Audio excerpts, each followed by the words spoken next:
Okay, fine. So today I'm going to explain you about the social behavior. Why? Because chapter number 6 consists of attitudes and social cognition. Fine. So let us begin with the very basic term. What is social behavior?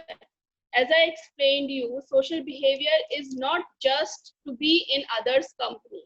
Whenever I say that I'm enjoying or I'm having a group or I'm talking to my friends or I remain with my friends, so that only doesn't mean to be social. There are various other things also there which constitute your social behavior. Just by saying merely to be in company of someone is not a social behavior, right? What all other things are there, we're going to discuss whenever we explain social behavior. See, just by taking this example, suppose if you want to perform certain activity, be it related to any kind of debate or any kind of speech you want to give, right? So you are preparing for that thing at your house. You are very comfortable with it, you are very confident with it, and you are performing really very well when you are all alone in your room. The moment someone from your family just come into that room, all of a sudden when you practice again without seeing that paper and you are just imagining the thing, or you're just practicing it non-verbally, then you realize that my performance has deteriorated to some extent. It was not that good as it was earlier, because the presence of that member is hindering your performance somewhere.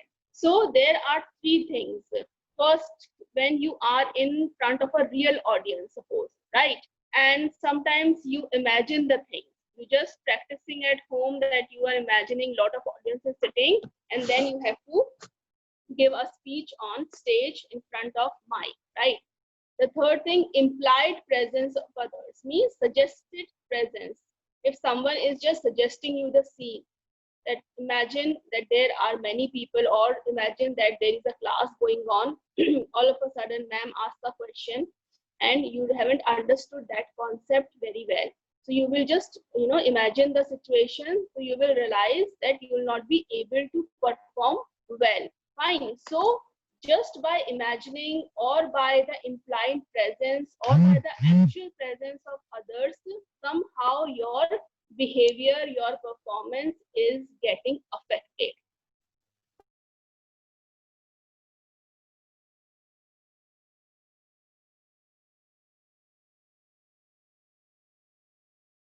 Our attitudes. In a layman language, if I just ask you people, we all will going to say what these are certain opinions, or you can say these are certain views about anything. If I just ask you, suppose I'm asking Akashita, what kind of attitude you have regarding the education system of our country, right? I just ask a simple question to her.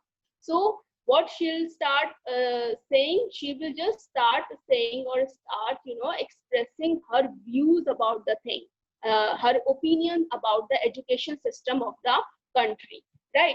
So in a layman language, it is just a view or an opinion about, it could be about people, it could be about different issues in life, and it also could be about different situations, right, etc.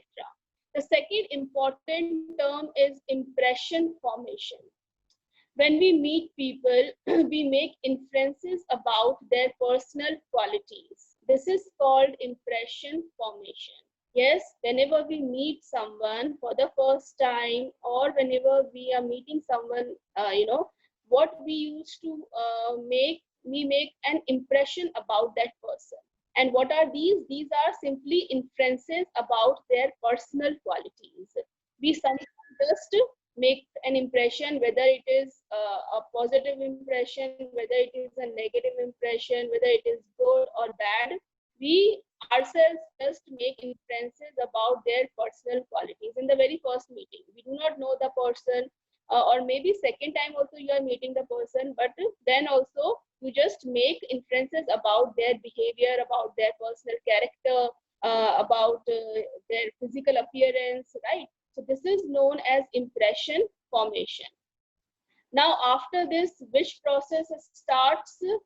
The attribution. Now, what is this attribution? After forming an impression about someone, you also start or you also assign causes to the behavior shown in specific social situations. Someone has, behaved in a certain manner in any kind of social situation, and what you do, you just start assigning or you just start giving the causes कि ये reason हो सकता है why the person has behaved in certain manner. You don't know anything about the situation properly, you do not know the person completely, but then also we have this human tendency to assign causes कि नहीं ऐसा होगा तभी इस तरह से behave करते हैं, right? ऐसा हुआ होगा उसके साथ में तभी उसने इस तरह से react किया, right? So this is a kind of attribution we all used to do. We just give the causes behind any kind of behavior shown by someone in any specific social situation. Fine. Now we just discussed about three important processes. What are they? First, attitudes. Second is impression formation. And third one is what? Attribution. Now all these three processes, all these three words are example of what? Mental activity. Why mental activities or why it is related to cognition? Because in all these processes, we are using mental activities. Suppose I say perception, yes, memory, or you are taking decision about someone, or you are solving any kind of problem, or you are giving a thought to that person. So all these are mental activities. And these activities are related to what? They are related to gathering and interpretation of information about the social world. Now, these are the processes which help us to, gather, collect, and then interpreting them also any information about the social world. These are the three processes which help us to, first of all, gather the information or collect the information, and thereafter we also assign meanings, we also take out meaning out of it, we start analyzing it, we start interpreting it, the information, all the information which is present in our surroundings or in our social context, right? Now next is social cognition. Now what is this? All these three processes are example of mental activities related to the gathering and interpretation of information about the social world, collectively called social cognition. Now you understood why we have used the word mental activities, because this process is known as social cognition, right? Now social cognition is activated by cognitive units called schemas. I have explained you this term in 11th class also. And generally what this term means, you just understand it as there are measuring units available for various kind of things in our environment. Yes, we measure the things by applying those units. In the same manner, these are the cognitive units. Now you can just relate the things. How come there are many things happening in our surroundings, right? Just take an example of impression formation. We are meeting various kind of people and we are forming impression, right? So in all these activities, what we are doing, we are applying our mental activities. Now schemas are what? You just understand this word. These are certain, you can understand the categories or patterns, or you can see the classifications through which we just organize the information, right? We are interacting with many people, we are getting a lot of information every day. So how these information, how this knowledge are organized through these schemas, right? So you can understand that information, knowledge, or anything which we are getting, it is all organized in proper patterns or in categories by what? These cognitive units, which are known as schemas, right? Now, cognitive processes cannot be directly seen. We cannot see all these processes, as you all know. They have to be inferred on the basis of externally shown behavior. Now, if we cannot see them directly, then how can we, how can we interpret them? Just by inferring them. Inferring means by just, observing the external behavior of a person. If certain person is behaving in a certain manner, so we can just take out that yes, these are the causes of his behavior. So the behavior, the cognitive units, all these activities are not observable, but we can just infer them by observing the externally shown behavior by any individual. So these processes you can see, you can say that these are non-observable. Fine. Let us talk about examples of social influence that are in the form of what? Observable behavior. Earlier we talked about non-observable behavior. Now there are two examples, or you can say two processes of observable behavior, the behavior which can be easily seen. What are they? First one is, as I just explained yesterday also to Arshita, social facilitation oblique inhibition. The first process is social facilitation or inhibition. What does it mean? It simply means that presence of others is, sometimes enhancing or facilitating your performance or your behavior, and on the other side, at other point of time, this presence of others may inhibit or may interfere or may deteriorate your behavior or your performance, right? Now the second process is known as pro-social behavior.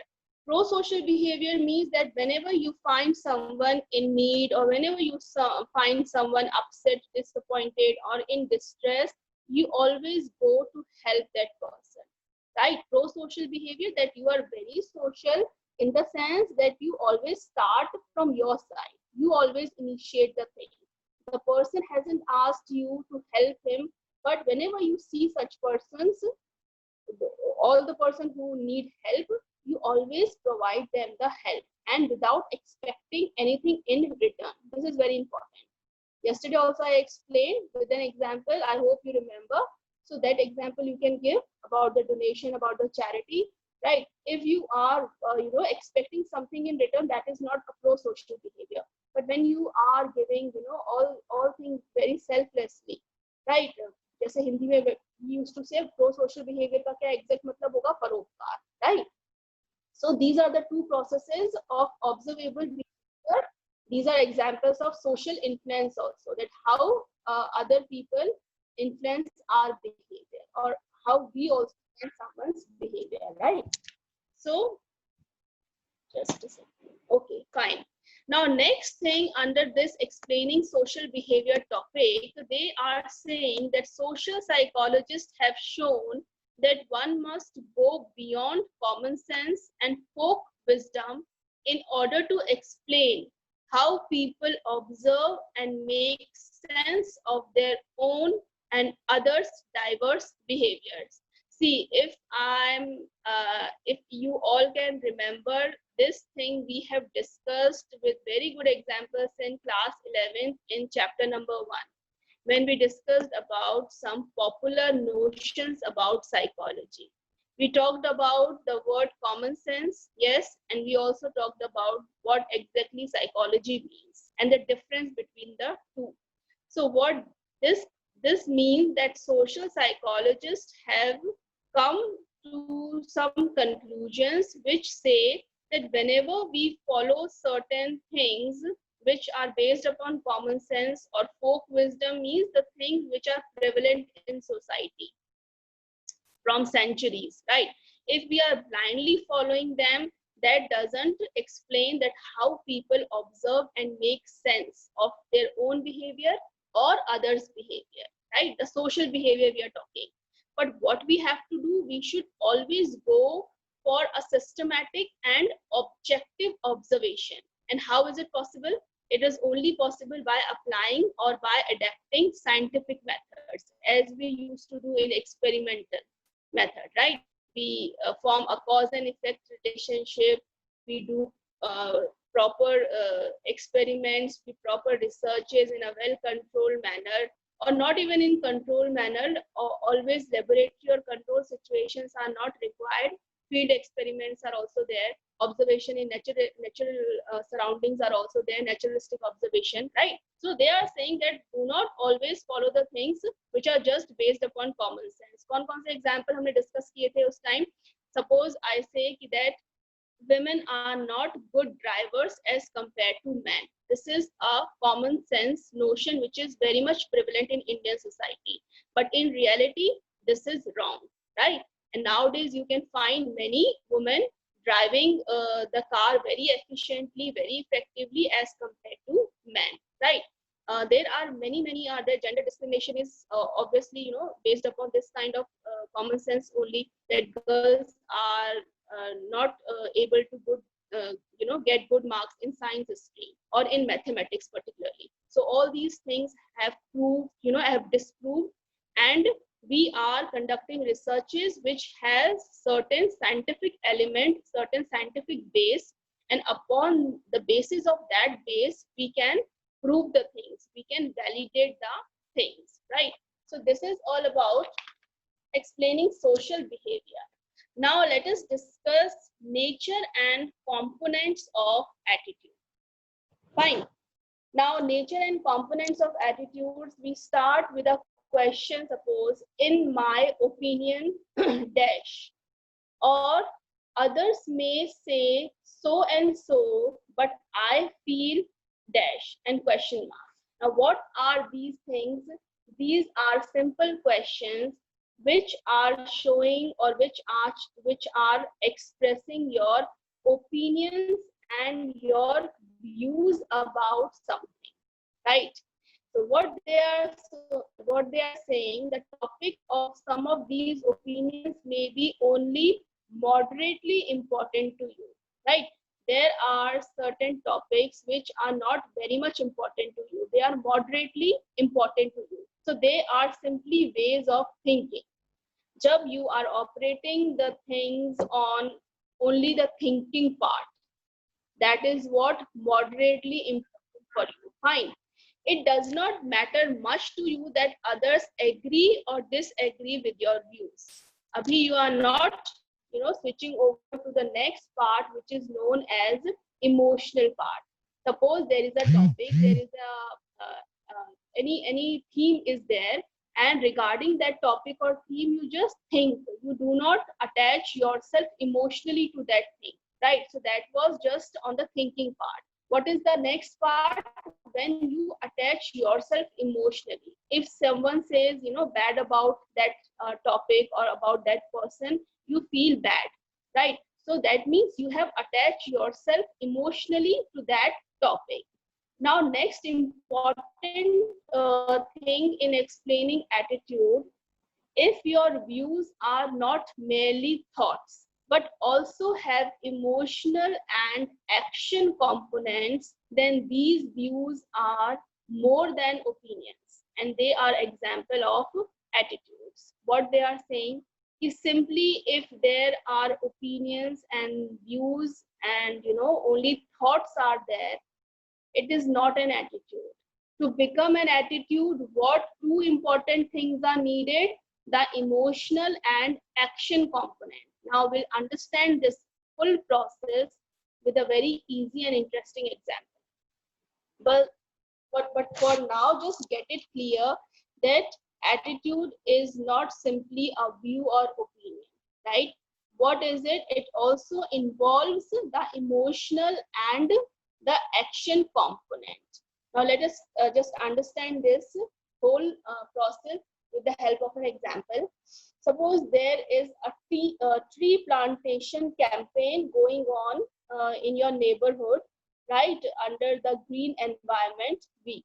Fine, there is a tree plantation campaign going on.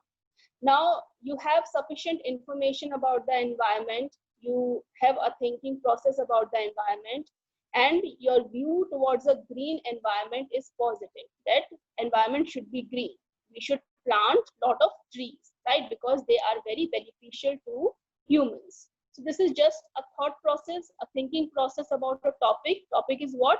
Green environment or tree plantation, anything, right? So this is what the cognitive or C component. Just keep on writing somewhere or just underline this in your book itself, page number 108, because if you're not underline the things, you're not going to understand. So just let us take this example. A tree plantation campaign is going on, and for that campaign you have a cognitive component which is positive. That means a thought process that yes, the environment should be green. Fine. Now if I say there is also an affective component, and what is the other name of affective? Emotional. Then what does it mean? That you will feel very happy when you see greenery all around, and you feel sad and angry when you see trees being cut down. So this is what it is related to your emotions. It is related to the affective component, right? Earlier you have only a thought process for the green environment.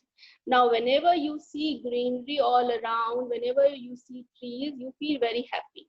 And when you see that trees are being cut down, so you feel very angry and you feel sad. So now this topic or this theme has attached to the affective or emotional component. Getting the point? Now let us come upon the third part, which is known as what? Behavioral component, right? Behavioral component, or you can use the term action component. Action means behavior, right? So what you do, you also start taking part into that campaign, or you yourself also start planting some trees in your house or outside your house, in your neighborhood, right? Or whenever you get a chance, you always encourage this kind of behavior, that we should plant lots and lots of trees, more and more trees, because these are very beneficial to us. So now this emotional part has turned into what? Into some action, into some behavior. And what is the behavior? What is the action from your side? That you are, actively participating in the things. You are yourself planting the things. You are motivating or encouraging your, family and your friends also to do the same thing. Or you are, giving speeches on it. You are writing essays and articles related to green environment. So this is all what? Your behavior and action. Fine. How you will going to remember this thing? Again, the technique ABC. Fine. ABC. A stands for what? The affective. Affective means the emotional. Fine. B stands for what? The behavioral or the action part, and the third name is cognitive. CONATIVE. Behavioral, we also say this cognitive, right?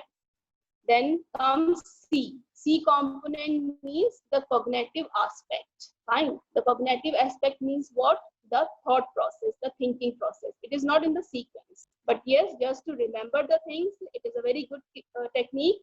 ABC, right? A stands for affective or emotional part. B stands for what? Your behavior, your action, or the cognitive part. And C stands for the thinking process or the cognitive aspect. Fine. But when we start with the things, we never follow this ABC sequence. How we follow? We take the C first. We have certain thought process or a thinking process about some topic. Then comes the affective part. We start attaching our emotions. We emotionally attach to that topic. So B comes. And then last comes the behavioral part. When we start implementing those things into our behavior, we start applying those things in reality, right? So this is A, B, C.